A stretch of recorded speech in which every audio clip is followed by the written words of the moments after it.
welcome back to the Cup Chasers podcast. Thanks for being here. Thanks for listening. Manchester City are on to the final, on to Istanbul after an absolutely blinding performance, dominating the champions and booking their ticket. If you are as happy as I know my man Lewis is, go ahead and smash the likes up, subscribe to the channel, and get that notification bell on.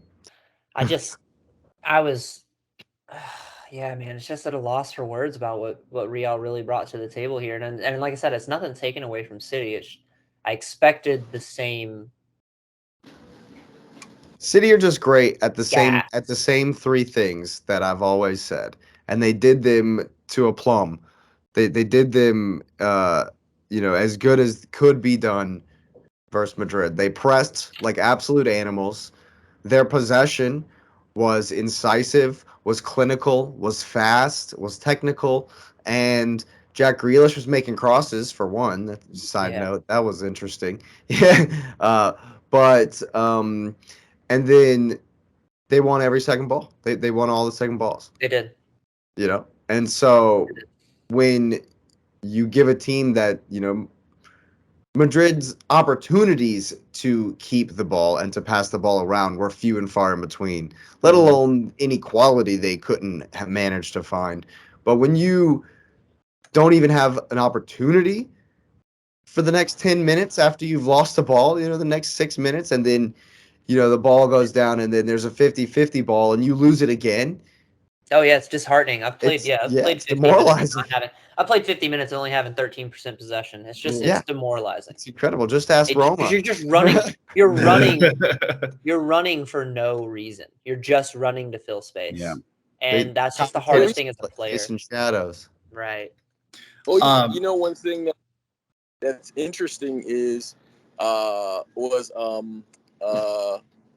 my God, I can't remember. Vinny. The Walker Vinny thing was less than what it was in the last game, and Rodri literally was just bossing the midfield. Like it was such a thing where the City players were just as a unit better, and this is where I was not necessarily critical, but looking at De Bruyne and saying, well, he was below his normal level, and he had two moments where he did what he needed to do. But yeah, there was.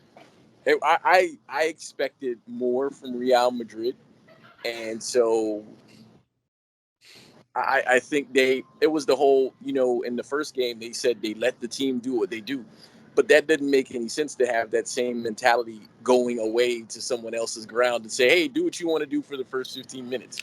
Okay, get scored on. It's the Modric Valverde.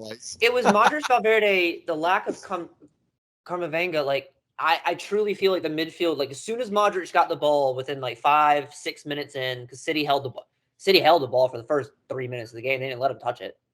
And then it was after that sequence in the first 5-6 minutes, I was like that midfield themselves looked completely flat. They were flabbergasted. They had no idea what was going on. Like, well, as soon as Madrid would get the ball, there's a moment, there's maybe a 5-second window when a team first wins the ball where you're trying to transition into your offensive shape, right? Well, the press was so tight that they never got into the offensive shape, and so there was nowhere to go with the ball. And by the time they realized that, they'd already lost the ball. Yeah. And then you're not getting it back for another 6, 7, 8 minutes. So in the 15th, like I said, by the 15th minute, I remember, I even might have sent it in the group. No, I didn't say it was definitive, but I remember telling everybody at work, I was like, this game's a wrap. If City get this much of the ball, the quality they have for shot takers, Kevin De Bruyne is going to curl one in. It's just, physics of the game itself. If you give them that much of the ball in your final third, because that's where City was possessing it. It wasn't like City was possessing it in midfield and dead center or in their back. It held it. They were possessing. They were holding possession in their third outside the Real box. It was almost like a mouth. Like I was like, did they line up to park the bus and take these guys to PKs in the first 15? Remnants of Mourinho. Bold strategy, Cotton. Oh, absolutely. I was gonna say, To continue, your sorry. point, Patrick. No, I wanted to give you props because I thought about it after you sent a text. How to beat this is having the extra man that isn't accounted for, and Courtois cannot play with his feet. And Pep knows that. So he presses the team that doesn't have an outlet or an outlet man. Okay, I can't send it all the way back. So if Alaba or Rudiger or Camavinga or if Modric gets held up deep, you only have to beat those guys because he's not going to pass it back to Courtois. And if he does, Courtois is not going to lay it off correctly either. So it's two sides of the coin. And I thought that was brilliant because that's how you would beat this is pass it back to Courtois, let Vinny get into the space in between the press, chip it over the guy, then you can get your offensive shape. He can't. But you got to win a second ball. You got to Yeah, win. you got to win. Yeah, that too. Yeah, you do have to win the second And that's ball. what I was saying. They have to win the Modric second and Benzema completely out of it. Yeah, Benzema was he was on an island but uninvolved. He was neutral party island. Yeah. Well, I was going to say also, it's interesting, and Holland had his impact for sure. But it was interesting that it came without goals because this was the game that you buy Holland for, right? And people are going to look at it as, well, he didn't score, so, maybe it's too much of a level for him, which is stupid. But my point, I already put in my bet. But my point being is the difference between this City team this year and last year. Yeah, they scored against Real, but Holland takes a lot of that pressure off. And it lets these midfielders actually find space to score. Because Rudy has to stay in his back pocket. You don't have to worry about the madman coming up and checking you. You watch him. He makes fantastic runs, even when he's not getting the ball. Like I was watching one time, he was I want to say it was De Bruyne was on the ball, and Holland made like an angled run towards the box. Like he went to the far post, and it pulled it pulled Courtois a little bit over first off, but it also pulled Militao out of the play completely. And I mean, he's not getting the ball there to score, but because of his threat there, it's opening up all that space for them to take shots. I mean, everybody wanted Stones and Rodri to take shots because they were open because he was pulling people so far out that they did have open shots. So, everybody's going to look at it as, well, he didn't score. He had such an impact on this game that it allowed other people to stand up and stand out. And that's what makes City dangerous. He's going to get his. He's going to get his eventually. But when you've got Bernardo Silva hitting 2, you got Julian Alvarez hitting 1, and then, of course, you got Kanji with the header. It's unstoppable. Well, what do you mean? He's got his. He has 52 goals this season. He's got it. If he doesn't score another goal, he's still smashed every record you can think of. Oh yeah, I know that. He's probably going to score 3 against us, though. That's for another discussion. But you think he plays? Oh yeah, he'll play. Yeah, there's 3 weeks until the Champions League final. 2 weeks until the FA. It's not till June. That's the last game. There's everything else to play before. Before June. That's what I'm saying. I definitely know he's going to. Besides, this clinches it. He'll play. He'll play. Oh yeah. This clinches it. Yeah, you're right, Patrick. Yeah. Well, in my opinion, he's gonna play.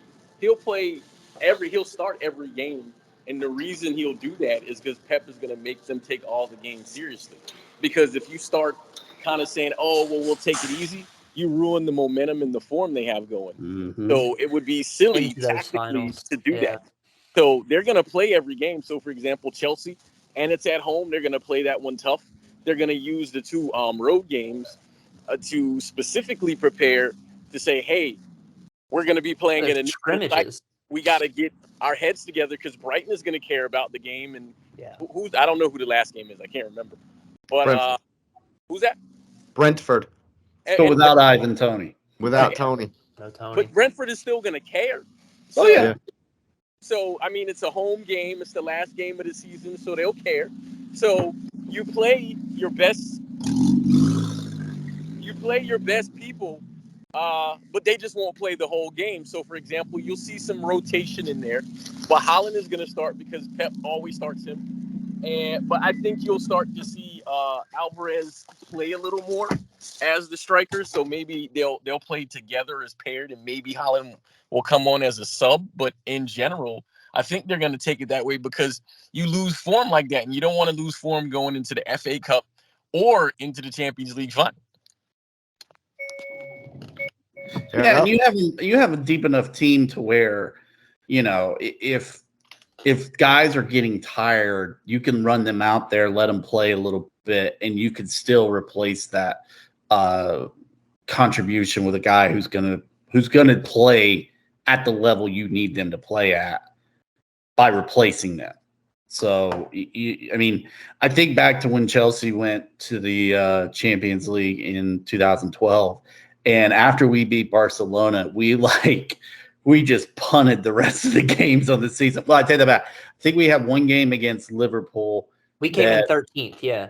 Yeah, we had one game against Liverpool that we tried in, but other than that, we punted the rest of the season. We didn't care. All eggs in one basket that was the. But I will also say this too to Lou's point real quick. We've had like Pep is that type of manager. He really is. It's just a mentality that he brings, which is a little bit of a different kind of spoon for Chelsea because we've had the tactical manager go, okay, hey, take 2 yellow cards in this game because I need you to have reds so we can skip a week. And so you're good for the semifinals. Like you have an excuse to sit. Right. Yeah. So I won't take this one serious because I know we'll at least compete, and then you sit and then now your red cards reset and all of this. Like Tuchel was a little bit that way. Like, they played where they put the chips on the table when they need to. And it's not just all in. We're going to smash every game because we need the momentum. It was, we're going to play this, very tit for tat. But Pep isn't like that. He wants to carry a win he wants that mentality he wants that fear factor is what Jake always alludes to it a lot. When you come up to a team, especially at the top, there's 1 or 2 things that are going to happen.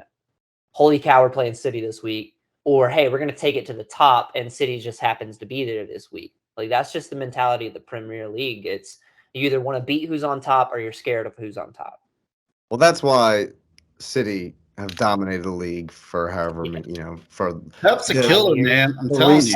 It's for most of the recent memory. It's 5 years. And if you can't remember how many titles and trophies City have won in recent memory, go ahead and get as many likes up.